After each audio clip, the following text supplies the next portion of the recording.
Hello friends, welcome back to my channel. എൻ്റെ വെല്ലിനി. അപ്പോൾ പുതിയൊരു വീഡിയോയിലേക്ക് സ്വാഗതം. അപ്പം നമ്മൾ ഒരു രാജ്യത്തേക്ക് വരാനായിട്ട് തയ്യാറെടുക്കുമ്പോൾ നമ്മുടെ മൈൻഡിൽ ആ രാജ്യത്തിനെക്കുറിച്ച് കുറേ കൺസെപ്റ്റുകളൊക്കെ ഉണ്ടല്ലോ. അപ്പോൾ അതുപോലെ തന്നെ ഞാൻ ഇങ്ങോട്ട് യു കെയിലേക്ക് വരുന്നതിന് മുമ്പ് IELTS പ്രിപ്പയർ ചെയ്തുകൊണ്ടിരുന്നപ്പോഴൊക്കെ എൻ്റെ മൈൻഡിൽ യു കെയെക്കുറിച്ച് കുറേ ഇമേജസ് ഒക്കെ ഉണ്ടായിരുന്നു കേട്ടോ.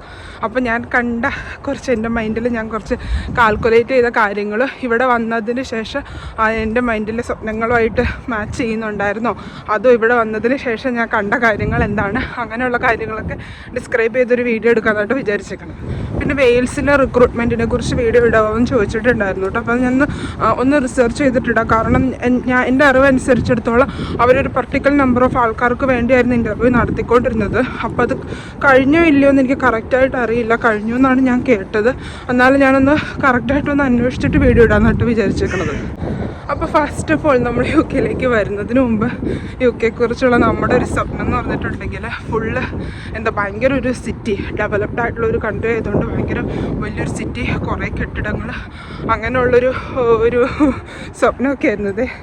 ബാക്ക്ഗ്രൗണ്ട് കണ്ടല്ലോ, ഇതാണ് ഇവിടുത്തെ ഒരു അവസ്ഥ. ഇവിടെ വന്നു കഴിഞ്ഞപ്പോൾ ഇതിനേക്കാളും ഭേദം എൻ്റെ നാടായിരുന്നു തോന്നാറുണ്ട്. കാരണം അതിനേക്കാളും വലിയ കുഗ്രാമമാണ് പല സ്ഥലങ്ങളും. യു കെയുടെ പർട്ടിക്കുലർ സിറ്റീസ് ഒഴികെ ബാക്കി എല്ലാ സ്ഥലങ്ങളും ഇങ്ങനെ കൺട്രി സൈഡ് തന്നെയാണ്. ഗ്രാമങ്ങളാണ് ഇവിടെ കൂടുതൽ. അപ്പം നമ്മുടെ ഒരു മൈൻഡ് എന്ന് പറഞ്ഞാൽ ഗ്രാമങ്ങളിൽ ചെന്ന് റാപ്പർക്കാം എന്നുള്ളൊരു മൈൻഡുമായിട്ട് ഇങ്ങോട്ട് വന്നാൽ മതി. ഒരുപാട് വലിയ സിറ്റി ഒന്നും മൈൻഡിൽ കണക്കൂട്ടാൻ പാടില്ല. പിന്നെ ബിൽഡിങ്ങുകളും ആ കാണുന്നത് പോലെ ഇഷ്ടിക കെട്ടിടങ്ങളാണ് മോസ്റ്റ് ഓഫ് അല്ലെങ്കിൽ ഇഷ്ടിക കല്ല് അങ്ങനെ ഉണ്ടാക്കിയ വീടുകളാണ് ഇവിടെ മിക്കതും തന്നെ. അപ്പോൾ അവരൊരു നേച്ചറുമായിട്ട് പ്രിസർവ് ചെയ്ത് പോകാൻ പാകത്തിനുള്ള നല്ല ബിൽഡിങ്ങുകളാണ്. പക്ഷേ കണ്ടാൽ വലിയ ലുക്കിൽ നിന്നില്ലാത്ത ബിൽഡിങ്ങുകൾ. പിന്നെ ഇങ്ങോട്ടൊക്കെ വരുന്നതിന് മുമ്പ് നമ്മുടെ എല്ലാവരുടെയും ഒരു ചിന്ത, എല്ലാവരുടെ ആണോ എന്നറിയില്ല, എനിവേ ഞാൻ ചിന്തിച്ച് വെച്ചിരുന്നത് ഇവിടെ നിന്നൊക്കെ പറഞ്ഞിട്ടുണ്ടെങ്കിൽ കാശുകാരായ ഭയങ്കര സമ്പന്നരായ വെളുത്ത ആളുകൾ ജീവിക്കുന്ന ഒരു രാജ്യം എന്നായിരുന്നു വിചാരിച്ചിരുന്നത്. പക്ഷേ ഇവിടെ വന്ന് ഇവിടുത്തെ ആളുകളൊക്കെ ആയിട്ട് ഇടപഴകി തുടങ്ങിയപ്പോൾ നമുക്ക് മനസ്സിലായി. എന്ന് പറഞ്ഞാൽ ഇവരൊക്കെ നമ്മളെക്കാൾ തെണ്ടികളാണോ എന്നൊരു സംശയം. ഏൺ ചെയ്യുന്ന ഓരോ പെനിക്കും അതുപോലെ തന്നെ ചിലവാക്കുന്ന ഓരോ പെനിക്കും കണക്കുകളുള്ളവരാണ് ഇവിടുത്തെ ആൾക്കാർ. അപ്പോൾ നാട്ടിലാണെങ്കിൽ നമ്മളൊരു ഫാമിലിയായിട്ട് അപ്പനും അമ്മയും മക്കളും എല്ലാവരും കൂടെ ഒരു ഹോട്ടലിൽ കയറി കഴിഞ്ഞിട്ടുണ്ടെങ്കിൽ എല്ലാവരുടെയും കൂടെ കാശ് ഒരാൾ കൊടുക്കുമായിരിക്കും ചെയ്യുന്നത്. പക്ഷേ ഇവിടെ ഉള്ളവരെന്ന് പറഞ്ഞിട്ടുണ്ടെങ്കിൽ അവർ ഫാമിലിയായിട്ടൊരു ഹോട്ടൽ അല്ലെങ്കിൽ ഒരു റെസ്റ്റോറൻറ്റ് കയറി കഴിഞ്ഞിട്ടുണ്ടെങ്കിൽ അവനവൻ്റെ പൈസ അവനും കൊടുക്കും. അങ്ങനെ ചില കാര്യങ്ങൾ കണ്ടു കഴിയുമ്പോൾ നമുക്ക് തന്നെ ഒരു സംശയം വരും, ഇവരെന്താ ഇങ്ങനെയെന്നൊക്കെ. നമ്മൾ യു കെയിലേക്ക് വരുന്നതിനായിട്ടുള്ള ഷോപ്പിങ്ങിന് വേണ്ടി പോയി കഴിഞ്ഞപ്പോൾ ഞാൻ ഷൂ ഒക്കെ വാങ്ങിക്കാൻ പോയപ്പം മഞ്ഞിലൊന്നും തെന്നി വീഴാത്ത നല്ല ഗ്രിപ്പൊക്കെ ഉള്ള ഷൂ ഒക്കെ വാങ്ങിക്കാനായിട്ട് പോയി. ഞാൻ വിചാരിച്ചുകൊണ്ടിരുന്ന യു കെ എന്ന് പറഞ്ഞാൽ എപ്പോഴും മഞ്ഞിൽ മൂടിക്കിടക്കുന്ന ഒരു നാടാണെന്ന് വിചാരിച്ചുകൊണ്ടിരുന്നത്. എന്തായാലും വാങ്ങിച്ചു തന്നാൽ ഇങ്ങനെയുള്ള ചെളിക്കകത്തോടെ നടക്കുമ്പോൾ തെന്നി വീഴില്ല. അല്ലാതെ മഞ്ഞെന്ന് പറഞ്ഞിട്ടുണ്ടെങ്കിൽ ഇവിടുത്തെ ആൾക്കാർ പോലും കണ്ണ് നട്ട് കാത്തിരുന്നിട്ട് കിട്ടുന്ന ഒരു സാധനമാണ്. ശരിക്കും പറഞ്ഞിട്ടുണ്ടെങ്കിൽ വല്ലപ്പോഴും മാത്രമേ ഇവിടെ സ്നോഫോളുള്ളൂ.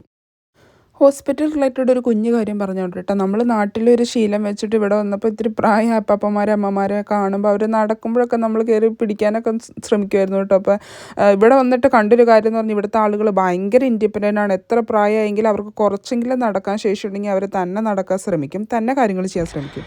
പിന്നെ ഞാൻ വേറെ വിചാരിച്ചുകൊണ്ടിരുന്നൊരു കാര്യം എന്ന് പറഞ്ഞിട്ടുണ്ടെങ്കിൽ യു കെ നൈറ്റ് എന്ന് പറഞ്ഞിട്ടുണ്ടെങ്കിൽ നൈറ്റ് ലൈഫ് ഭയങ്കര ആക്റ്റീവായിട്ടുള്ള നൈറ്റ് ലൈഫാണ് ഞാൻ വിചാരിച്ചിട്ടുണ്ട്.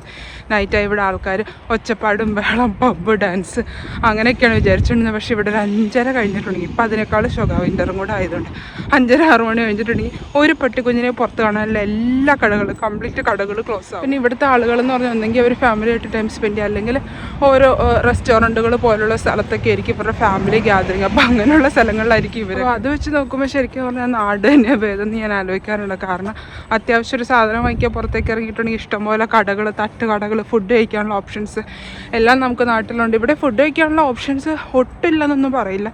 എന്നാലും മിക്ക സൂപ്പർ മാർക്കറ്റുകളും അങ്ങനെയുള്ള സാധനങ്ങളൊക്കെ 5:30-6 മണിയോടുകൂടി അടയ്ക്കും. നൈറ്റ് ലൈഫൊന്നും കംപ്ലീറ്റ് ഇല്ലാന്നൊന്നും ഞാൻ പറയില്ല കേട്ടോ. ഈ പറഞ്ഞ മിക്ക സിറ്റികളിൽ, സിറ്റി ആയിട്ടുള്ള സ്ഥലങ്ങളിലൊക്കെ ഈ പറഞ്ഞ പോലെ പബ്ബും അതുപോലെ തന്നെ കംപ്ലീറ്റ് നൈറ്റ് ലൈഫൊക്കെ ഉണ്ട്. പക്ഷേ ഞാൻ പറഞ്ഞല്ലോ മജോറിറ്റി ഓഫ് സ്ഥലങ്ങൾ ഗ്രാമങ്ങൾ തന്നെയാണ്. അപ്പോൾ ഗ്രാമങ്ങളിലെല്ലാവരും സ്വസ്ഥമായിട്ട് രാത്രി അവനവൻ്റെ കുടുംബങ്ങളിൽ പോയി വിശ്രമിക്കുന്ന സ്ഥലങ്ങളാണ്. കംപ്ലീറ്റ് നമ്മുടെ നാടിനേക്കാളും ഒരുപാട് സൈലൻ്റ് ആയിട്ടുള്ള സ്ഥലങ്ങളാണ് ഇവിടെ. പിന്നെ വേറൊരു കാര്യം എന്താണെന്ന് വെച്ചാൽ വീട്ടിൽ നിന്ന് ഇറങ്ങുമ്പോൾ തന്നെ കുറേ സോറിയും താങ്ക് യു ഒക്കെ രാവിലെ തന്നെ സ്റ്റോക്കപ്പ് ചെയ്തിട്ട് ഇറങ്ങാം.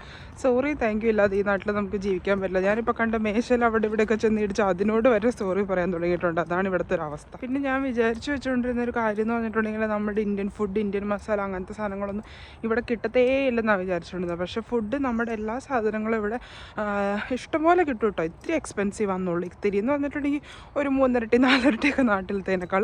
എന്നാലും എല്ലാ സാധനങ്ങളും നമുക്ക് സുലഭമായിട്ട് കിട്ടും. പക്ഷേ ഇവിടുത്തെ മണിയായിട്ട് കമ്പയർ ചെയ്യുമ്പോൾ വലിയ കുഴപ്പമില്ല എന്ന് തന്നെ വേണമെങ്കിൽ ഞാൻ പറയും.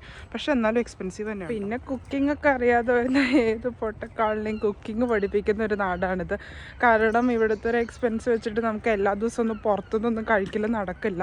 അപ്പോൾ നമുക്കുള്ള ഒരേ ഒരു വഴി എന്ന് പറഞ്ഞിട്ടുണ്ടെങ്കിൽ സ്വന്തമായിട്ട് കുക്ക് ചെയ്യുക, സ്വന്തമായിട്ട് കഴിക്കുക, നമ്മുടെ ഒരു ടേസ്റ്റിലൊക്കെ വേണമെങ്കിൽ. ഈവൻ പുറത്തുനിന്ന് ചീപ്പായിട്ടുള്ള സാധനങ്ങൾ വാങ്ങിച്ചാൽ കൂടി ഇവരുടെ സാധനങ്ങളൊക്കെ കിട്ടത്തുള്ളൂ. വേസ്റ്റ് വെക്കാൻ പുറത്തേക്ക് ഇറങ്ങിയാൽ പോലും കീയുമായിട്ട് പുറത്തേക്ക് ഇറങ്ങുക. വീടിന് പുറത്തേക്ക് കീ ഇല്ലാണ്ട് ഇറങ്ങി വല്ല കാറ്റുപിടിച്ച് വാതിലടഞ്ഞു പോയാൽ പിന്നെ അകത്തേക്ക് കയറാൻ നിവൃത്തിയില്ലാണ്ടായിപ്പോൾ. അല്ലെങ്കിൽ നമുക്ക് അറിയാവുന്ന ആരെങ്കിലും അകത്തുണ്ടെങ്കിൽ പിന്നെ കുഴപ്പമില്ല. ഇങ്ങനെ ഷെയർഡ് അക്കോമഡേഷനിലൊക്കെ ജീവിക്കുന്നവർക്ക് വീടിന് പുറത്തിറങ്ങി വാതിലടച്ചാൽ പിന്നെ വീടിനകത്ത് കയറാൻ വഴിയില്ലാണ്ടായിപ്പോൾ. ഞാനാണെങ്കിൽ കീ മറന്നുപോയിട്ട് പലതവണ ഞങ്ങളുടെ ലാൻഡ് ലോഡിനെ വിളിച്ചു വരുത്തി വീടിനകത്ത് കയറേണ്ട അവസ്ഥ വന്നിട്ടുണ്ട്. അപ്പോൾ അങ്ങനെയുള്ള കാര്യങ്ങളൊക്കെ കുറച്ച് വ്യത്യസ്തമാണ്. കാരണം എന്ന് പറഞ്ഞിട്ടുണ്ടെങ്കിൽ ഇവിടെ എല്ലാവരും ഡോറ് ലോക്ക് ചെയ്തിട്ട്, അത് നമ്മൾ ജസ്റ്റ് അകത്ത് കയറി വാതിലടച്ചാൽ തന്നെ ഓട്ടോമാറ്റിക്കായിട്ടുള്ള ലോക്കാണ് ഇവിടുത്തെ എല്ലാ വീടുകൾക്കും വാതിലുകൾക്ക്.